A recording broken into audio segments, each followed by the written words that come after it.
জলে কুমির, ডাঙায় বাঘ, উভয় সংকটে আইসিসির চেয়ারম্যান জয় শাহ। বিশ্বকাপ নিয়ে এই ক্রিকেট প্রশাসককে জীবনের সবচেয়ে কঠিন পরীক্ষায় ফেলেছে বাংলাদেশ। একদিকে আইসিসি চেয়ারম্যান হিসেবে নিরপেক্ষতা নিশ্চিত করা, অন্যদিকে মুস্তাফিজকে নিয়ে ভারতীয় ক্রিকেট বোর্ডের সিদ্ধান্ত। দুই দিকের এই সংকট কিভাবে সমাধান করবেন জয় শাহ? ভারতীয় সংবাদ মাধ্যম এনডিটিভি জানিয়েছে, সমস্যার গ্রহণযোগ্য সমাধান খুঁজতে বিসিসিআই কর্মকর্তাদের সঙ্গে বৈঠকে বসবেন আইসিসির চেয়ারম্যান। সংকট সমাধানে কি কি আলোচনা হতে পারে এই বৈঠকে?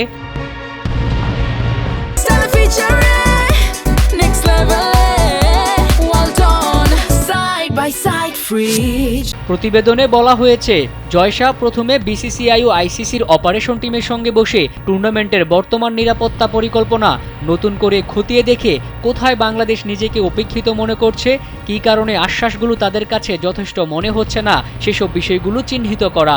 এরপর আইসিসির পক্ষ থেকে বাংলাদেশ ক্রিকেট বোর্ডকে এমন কোনো প্রস্তাব দিতে হবে যা সানন্দে গ্রহণ করা যায়। প্রতিবেদনে আরও বলা হয়েছে, বিশ্বকাপের সমীকরণ থেকে বাংলাদেশকে বাদ দেওয়ার কোনো সুযোগ নেই। তারা যোগ্যতা অর্জন করেই বিশ্বকাপে এসেছে।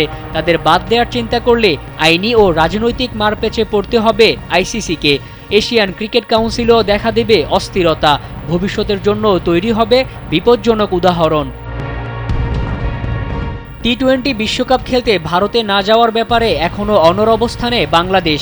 আইসিসিকে দেয়া প্রথম চিঠিতে ভারত থেকে বাংলাদেশের ম্যাচগুলো শ্রীলঙ্কায় সরিয়ে নেওয়ার আবেদন করে বিসিবি, কিন্তু দ্বিতীয় চিঠি বদলে দিয়েছে পুরো প্রেক্ষাপট, যেখানে বাংলাদেশ স্পষ্ট করে জানিয়েছে বিষয়টি এখন আর শুধু যাতায়াত বা সুযোগ সুবিধার মধ্যে সীমাবদ্ধ নেই, এর সঙ্গে জড়িয়ে গেছে জাতীয় মর্যাদা।